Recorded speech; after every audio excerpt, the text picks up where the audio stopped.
Big victories just keep rolling in. Welcome back to Democracy Docket. I'm Marc Elias. And I'm Paige Moskowitz. Let's get started. Courts in Montana, Arkansas, and Pennsylvania have all recently issued decisions in key lawsuits, all ruling in favor of voters. So let's break down these cases, Mark, starting in Montana.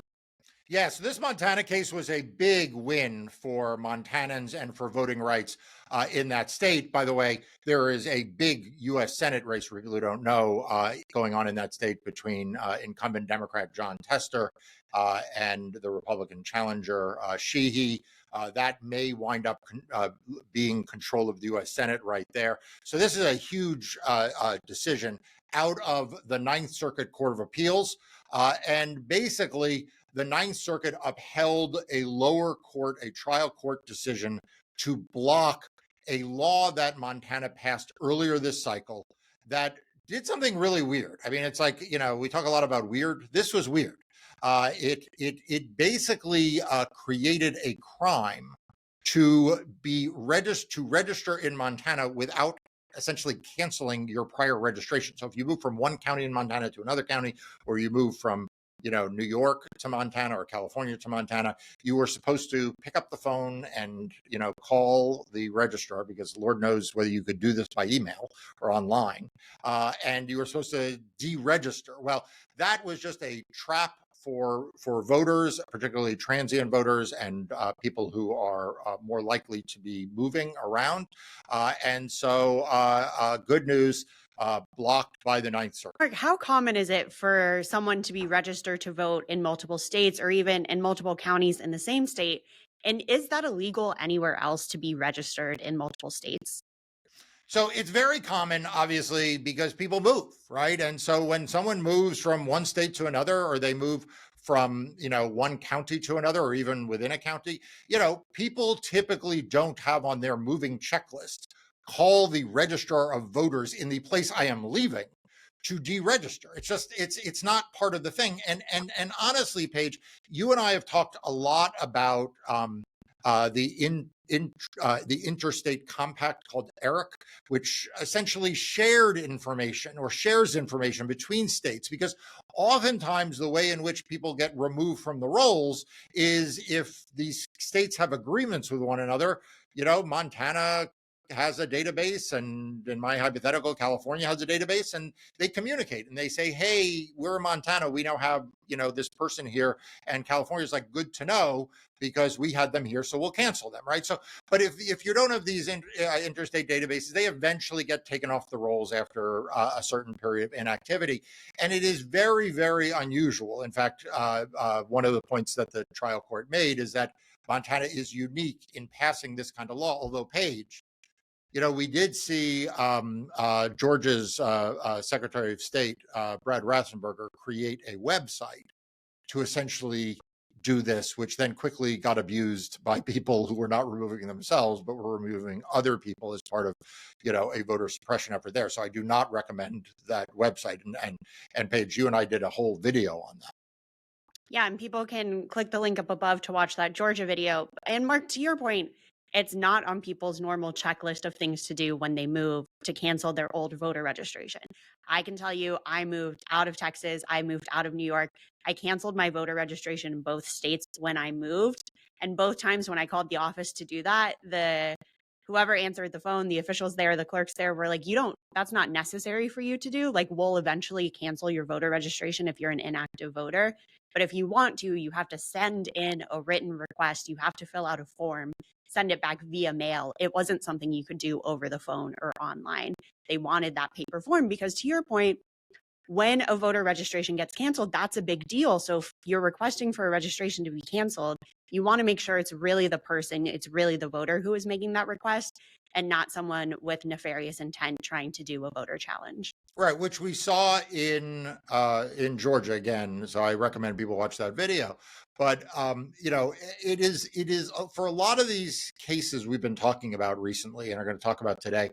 It's like the Republicans just came up with ideas to complicate something that wasn't very complicated. Like, there wasn't a problem, but yet they came up with a law to make the voting or the registration process more difficult where there was no need for it. And Mike, what would be Montana's lawmakers' motivation behind this, right? Because Montana was never in ERIC. That would have been an option if you were worried about double registrations to join ERIC. There already are processes to clean up voter rolls, to maintain voter rolls, remove inactive voters. If there's a question about if someone's residency is still valid, there are already processes established. Every state has them.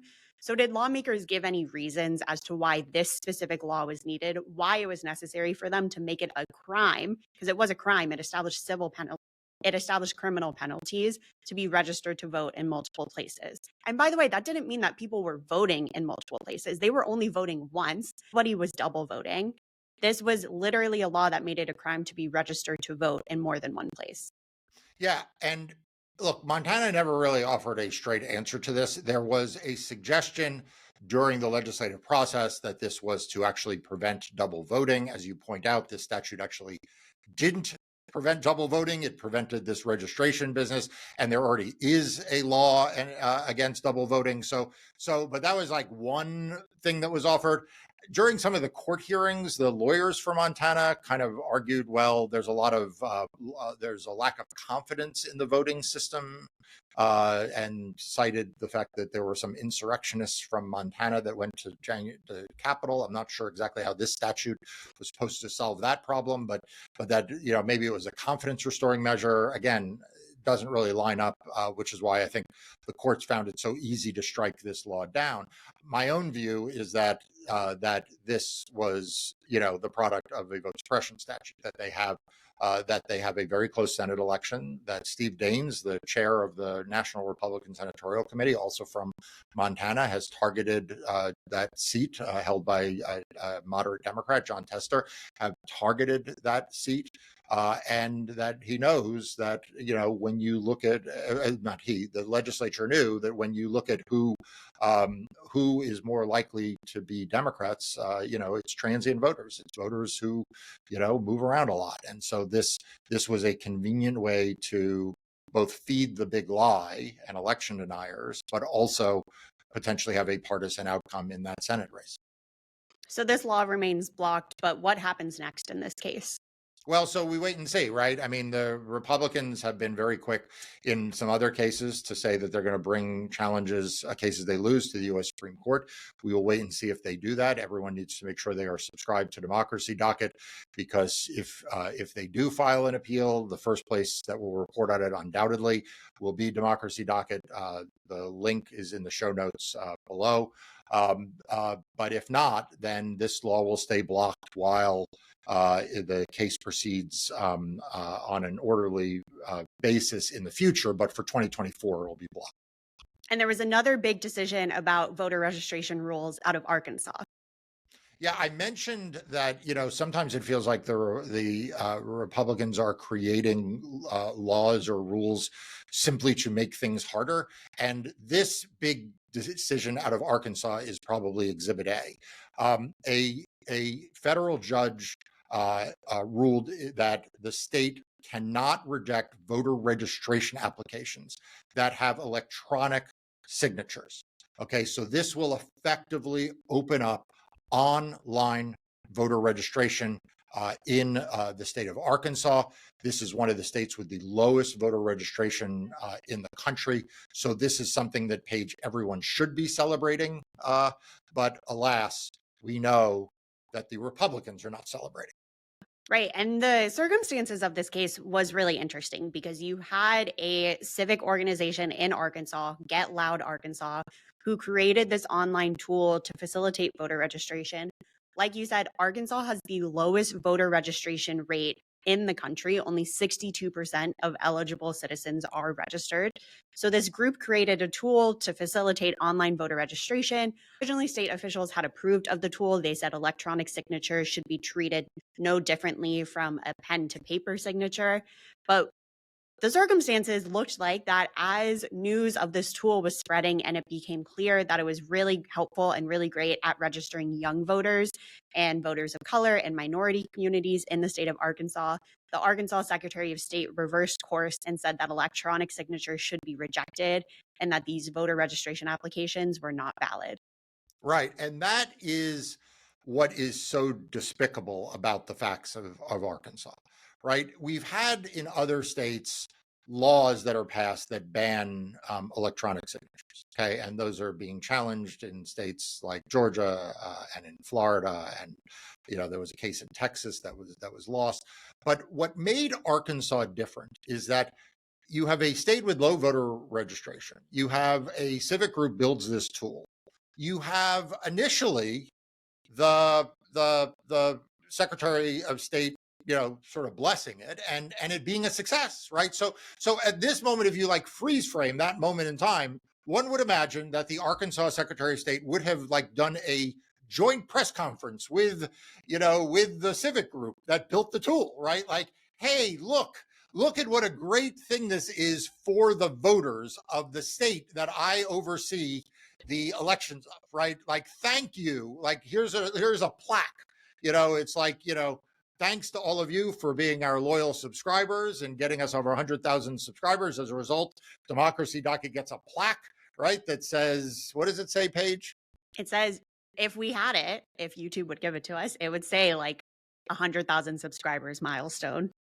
Right. So YouTube, give us our plaque. But anyway, you get a plaque, right? So like one could imagine that Arkansas would give a plaque to Get Loud, this organization that built this tool, and thank them. But instead, Paige, they reverse course to shut down something that is actually making voter registration better in their state, right? They shut down the thing that is helping alleviate the problem that they have, which is, a terribly low rate of voter registration and turnout in the state. So rather than celebrating the innovative approach that this civic group brought to the table, they try to reverse course. And then, of course, I'm proud it was my law firm that brought this case, both in Montana and brought the case here in Arkansas.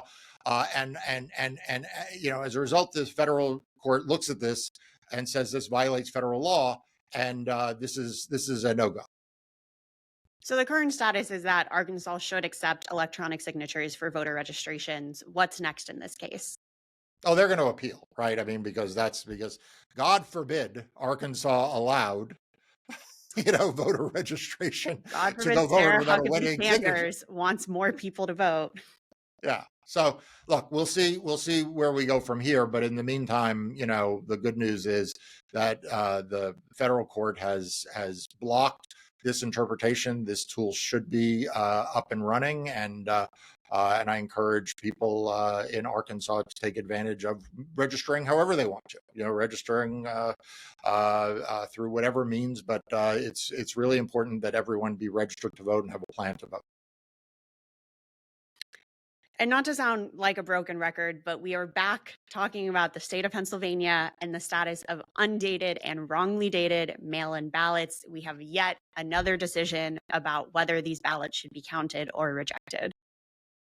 Paige, I feel like we could do just like a loop, about Pennsylvania undated ballots, where like it's just, every few days it gets rolled out again.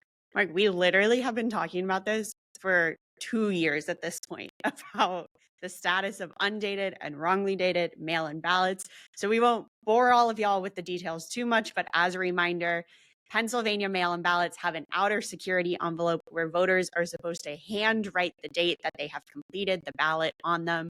A lot of voters sometimes get confused. They write their date of birth, they write the election day, they don't write a date at all. Election officials in Pennsylvania have made it clear that there is no administrative use for this handwritten date. They don't use it. It is not used to determine whether a ballot was received on time or not. However, because of state law, these ballots were rejected. You had a lot of litigation over it about if these ballots should be counted or not. If you didn't count these ballots, did that violate state law? Did that violate federal law? And we're actually talking about a large amount of ballots in 2022. We saw over 10,000 mail-in ballots get rejected because they didn't have the correctly written date on the envelope. So, Mark, what's the latest news? Yeah, so this is a big decision from the Commonwealth Court of Pennsylvania, saying that under the state's constitution, these ballots have to be counted. So just to review the bidding a little bit, Paige, as you laid out, there have been claims in the past that it violated a different provision of the state constitution and state law. That was rejected. Then there were claims that it violated the federal law. That claim initially prevailed in federal court, went up to the Third Circuit, was reversed.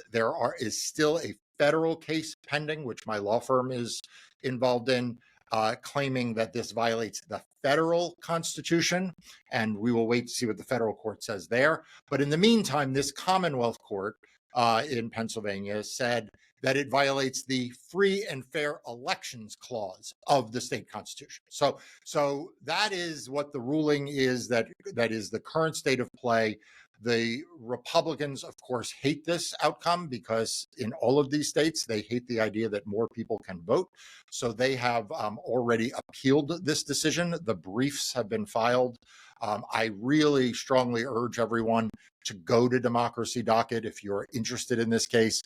There will be a link to the page that has all of the briefs. They're accessible online, so people should read them, but also make sure you are subscribed, because when we get a decision from the state Supreme Court, Democracy Docket will be the first to cover it and probably the first to break that news. And Mark, the other good news is that the Pennsylvania Supreme Court has announced that they will be following new rules this fall in order to expedite election-related cases. They're anticipating a lot of lawsuits to come. They don't want there to be a lot of gray areas. They want decisions to come quickly.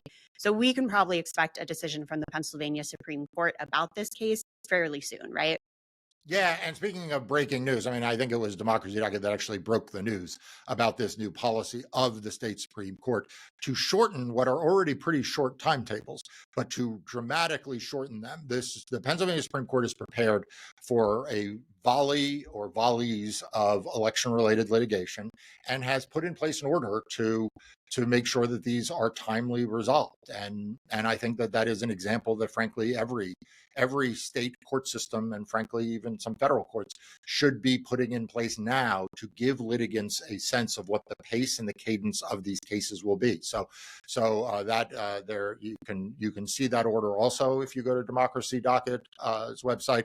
But that is exactly right. And look, the court is back to a 7-person bench and has a slight Democratic lean to it, but it is a very, very not divided, but very balanced court. This is not a court that you would look at and say, it's like the North Carolina Supreme Court now, which is extremely Republican, or even the Wisconsin Supreme Court, which is only 4-3 progressive, but the 4 and the 3 really have a large gap between them. This is a very thoughtful court that has taken its responsibilities seriously in the past, and we will see what it does in this case. Mark, as we talked about, we have discussed mail-in ballots, undated and wrongly dated, in Pennsylvania for years now. Why don't lawmakers step in and try to fix the issue rather than leaving it to all of these courts to try to sort it out? Yeah, so look, the reason is because even though Democrats now narrowly control the state House, Republicans can still block things because they control the state Senate. Now, it is, by the way, a vast improvement that Democrats now control the state House. Many of you may remember in 2020, Republicans controlled both houses of the legislature, and they were, they suffered some significant election losses since then. But they still narrowly control the state Senate, so they're able to block it, and they have been using that power to block it. To block, by the way, Paige, not just to deal with this problem, but to deal with some other problems.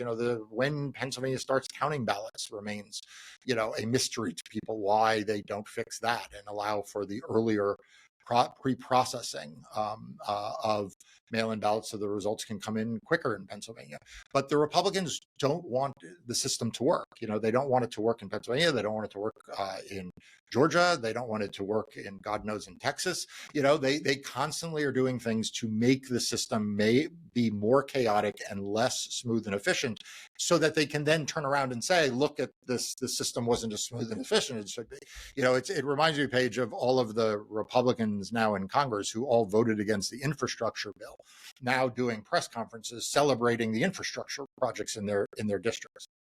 It's a lot of hypocrisy and it's a lot of back and forth, and it's putting partisan politics over people and what is best to actually ensure fair and timely results. Mark, we're about 2 months out from the election now. We saw 3 courts issue these major decisions that really will have a big impact on elections this fall. But at what point do the courts say freeze? We're too close to the election now. We can't change any more rules.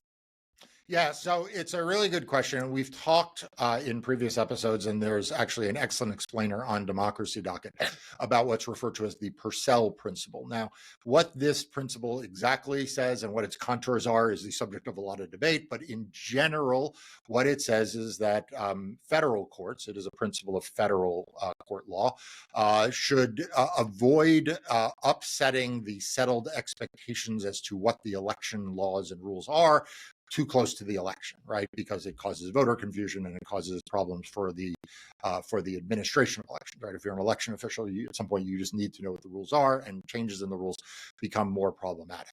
Now, there is, like I said, been a lot of controversy about how the Purcell principle is applied and whether or not it is applied in a way that is even-handed by the U.S. Supreme Court, or whether it sometimes seems to be benefiting Republicans. There's also been controversy about whether that principle always makes sense, because sometimes you would say, well, why, if what they're doing is expanding voting opportunities, why would you apply the Purcell principle? Shouldn't that be a principle that should yield to the right to vote? And a conservative Supreme Court has not typically held that to be the case. So you're right. We're 2 months from the election. It does mean that you're going to see a lot of courts be very hesitant to make a lot of changes in election procedures because of that concern. And you're going to start to see a lot of states raise that concern, right? We saw this in earlier in this election cycle in redistricting cases where states would say, look, there's a point at which we just need to know what the maps are. And those are the maps. Like, we need to print ballots, candidates need to campaign under those maps. And you get to a point where it's just too late to keep changing maps. And so we're getting to that point, where again, we're going to see more and more courts say that about other kinds of rules. But the devil is always in the detail. And I know, speaking for myself and for a lot of people, it sometimes doesn't feel like this U.S. Supreme Court is applying that doctrine the same when it is a law that Democrats are challenging and a law that Republicans are challenging. No, we've seen the U.S. Supreme Court have very different definitions of when the Purcell principle kicks in, depending on who is appealing, who is filing the case. We saw them in Alabama say 6-7 months before the election that the map can't be changed anymore. And then we saw them in Arizona a couple weeks ago, 2.5 months before an election, change voter registration rules. So really feels like the court has a very fluid definition of how close is too close to an election. Yeah. And look, we're going to start to see a lot of these cases go up on appeal. We already are. And we're going to see, I suspect, Republicans bring more of these cases to the U.S. Supreme Court, potentially even that Pennsylvania case we were just talking about, if they lose in Pennsylvania, maybe the Montana case, who knows. But the one way that you, as someone watching this video, can make sure that you are staying up to date and informed about all of the rules of democracy, because if you aren't paying attention to the courts, you're not paying attention to democracy, is by subscribing for free to Democracy Docket's daily and weekly newsletters. The link is in the show notes below, and we will see you next time.